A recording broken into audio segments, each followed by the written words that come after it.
और चलिए ये तस्वीरें हमने आपको दिखाई थी उत्तराखंड से, लेकिन जरा अब ग्राउंड जीरो से आपको तस्वीरें दिखाते हैं। हमारे संवाददाता नोएडा से रजत हमारे साथ जुड़ चुके हैं और धर्मेंद्र हमारे संवाददाता हमारे साथ जुड़ चुके हैं। जरा मैं उनका रुख कर लेता हूं। मुजफ्फरनगर से हमारे संवाददाता धर्मेंद्र भी हैं। धर्मेंद्र, मैं जरा जल्दी से एक रिएक्शन आपसे लेना चाह रहा हूँ।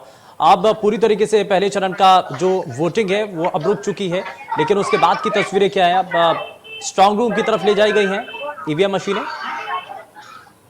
बिल्कुल, देखिए अभी ईवीएम मशीन का मतदान खत्म होने के बाद ईवीएम मशीन को पैक किया जा रहा है। उसके बाद सुरक्षा, जितने सुरक्षा कर्मी है वो वहां पे मौजूद है। उसके बाद में जो जैसे गांव के अंदर जो बूथ है उनको बसों तक ले जाने का काम जो है स्थानीय पुलिस के साथ में जो सुरक्षा कर्मियां हैं उनके द्वारा किया जाएगा। हालांकि अभी कोई भी पोलिंग पार्टी किसी बूथ से रवाना नहीं है। सभी पोलिंग पार्टियां सभी बूथों में अभी अब जो पैकिंग कर रही है उसके बाद में वेरिफिकेशन को सील किया जाएगा, उनको मोहर लगाई जाएगी, उनको साइन किए जाएंगे। जो जो मतदान करेंगे, जो पीठासीन अधिकारी होगा उनकी मौजूदगी में सब काम होगा। अब जाहिर तौर पर उनकी मौजूदगी में सब कुछ काम होगा और इसीलिए बहुत बारीकी के साथ सभी चीज़ों को देखा जा रहा है। लेकिन जरा मैं नोएडा का रुख भी कर लेता हूं। रजत हमारे संवाददाता हमारे साथ बने हुए हैं। रजत, नोएडा के अंदर क्योंकि ये हॉट सीट के तौर पर भी है और इस सीट पर सभी की निगाहें भी आकर के टिक जाती हैं, इस पार का ये मुकाबला कितना दिलचस्प नजर आ रहा है? देखिए, जहां हम बात कर रहे थे कि वोट परसेंट अच्छा होगा, जो कि वीआईपी सीट कही जाती है नोएडा विधानसभा की, पिछले मुकाबले भी कहे तो परसेंटेज काफी कम है। अब कहीं ना कहीं जो नोएडा के 3 विधानसभा के 57 प्रत्याशी थे, उनका जो भविष्य है वो ईवीएम में कैद हो चुका है। अब कहीं ना कहीं जो वोटिंग की प्रक्रिया है वो पूरी हो चुकी है। जो ईवीएम मशीन है उनको पैक करके जो स्टेज टू पोल मंडी है वहां पर मशीनों को ले जाया जा रहा है। कड़ी सुरक्षा के बीच मशीनें हैं वो मौजूद रहेंगे और आने वाली 10 मार्च को आखिर किसका बोलबाला होगा, कौन जीतेगा, वो मशीन है वो तय करेगी। कहीं ना कहीं पूरी जो कहे तो वोटिंग समाप्त हो चुकी है और ईवीएम मशीनें हैं वो पुलिस की भारी सुरक्षा के बीच जो फूल मंडी है वहां पर ले जाई जा रही है।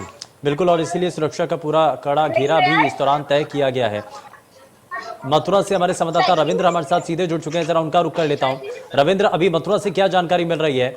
और मथुरा क्योंकि बेहद हॉट सीट और एक लंबे समय तक कांग्रेस पार्टी का कब्जा रहा इस सीट पर, लेकिन 2017 के बाद परिस्थितियां बदल गई, इस बार क्या नजर आ रहा है? जी बिल्कुल, अगर मथुरा की बात करें तो जो मथुरा विधानसभा है, मथुरा विधानसभा से एक बार फिर कमल अपना पूरा दमखम दिखाने को तैयार है। जिस तरह से रुझान जो सामने आए हैं, लोगों से बात जिस तरह से की गई है, तो जो ऊर्जा मंत्री है श्रीकांत शर्मा यहाँ से पूरी तरह बढ़त बना चुके हैं और लगभग जीत के बेहद करीब नजर आ रहे हैं। और एक बार फिर से कमल यहाँ 2022 में मथुरा विधानसभा सीट से खिलता नजर आ रहा है। जी रविंद्र, मैं वापस लौटूंगा, लेकिन पुनीत हमारे संवाददाता बुलंदशहर से फोन लाइन के जरिए जुड़ चुके हैं। पुनीत, जैसे जैसे समय बीत रहा है, क्योंकि अब सूर्य भी ढल चुका है और वोटिंग भी अब थम चुकी है, तो क्या अभी तक की तस्वीरें हैं, क्या अभी तक जानकारी मिल रही है, अपडेट क्या है अभी? बिल्कुल, देखिए अगर अपडेट की बात करें तो बुलंदशहर लगभग 61% जो है मतदान हो गया था और साथ ही 2017 की अगर बात करें तो यहाँ पर 2017 में कंप्लीट मतदान जो हुआ था वो 64% हुआ था। हालांकि अभी जो 1 घंटे की फिगर है वो अभी नहीं आई है, लेकिन अंदाजा लगा सकते हैं कि शायद जो है 65% के करीब यहाँ जो है मतदान हुआ है। लेकिन जिस तरीके से आप जहाँ मुकाबले की अगर बात करें तो यहाँ 7 विधानसभा सीटों पर केवल और समाजवादी पार्टी गठबंधन और भाजपा का खासा जो है वो मुकाबला देखने को मिलेगा।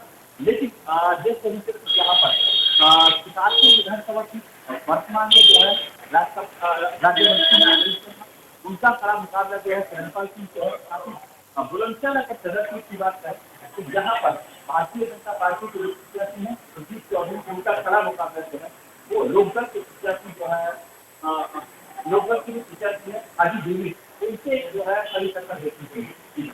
तो ये मुकाबला इसलिए बेहद दिलचस्प होता हुआ नजर आ रहा है।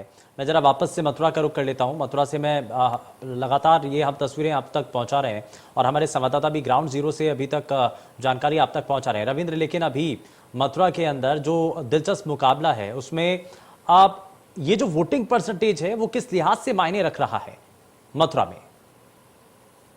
जी बिल्कुल, जिस तरह से वोटिंग परसेंटेज की अगर हम बात करें, भले ही जो उम्मीद की जा रही थी उससे कम रहा है, लेकिन कहीं ना कहीं जो अधिकारी है वो लोगों तक अपनी बात नहीं पहुंचा पाए। और इसमें कई तरह की परेशानियां आई हैं। जो वोटिंग परसेंटेज को लेके जो इस बार कम वोटिंग परसेंटेज सामने आ रहा है, उसका सबसे बड़ा कारण है कि लोगों की जो वोट थी वो उन्हें लिस्ट में नहीं मिली। इसकी वजह से उन्हें बेरंग लौटना पड़ा, अपने मत का इस्तेमाल नहीं कर पाए। बहुत सारे ऐसे लोग हमें मिले जो अपने मत का इस्तेमाल नहीं कर पाए। और कहीं ना कहीं दूसरा कारण ये भी रहा कि जिस तरह से प्रशासन ने अपनी सख्ती दिखाई और मोबाइल को पहले से ही नहीं बताया, लोगों को अवेयर नहीं करा पाए कि मोबाइल बूथ के अंदर नहीं जाएगा, तो एक ये बड़ा कारण है कि जो लोग बूथ तक पहुंचे और बिना वोट डाले लौट आए, क्योंकि मोबाइल उनके लिए बेहद अहम था, उनके साथ रखना था। तो इस वजह से भी बहुत सारे लोग जो है वो वोट नहीं कर पाए। तो कई ऐसे छोटे छोटे कारण रहे हैं जिनकी वजह से अगर जो मत प्रतिशत की बात करें तो वो कम नजर आया। जी, ये जो पश्चिम की लड़ाई है वो बेहद दिलचस्प है और पहले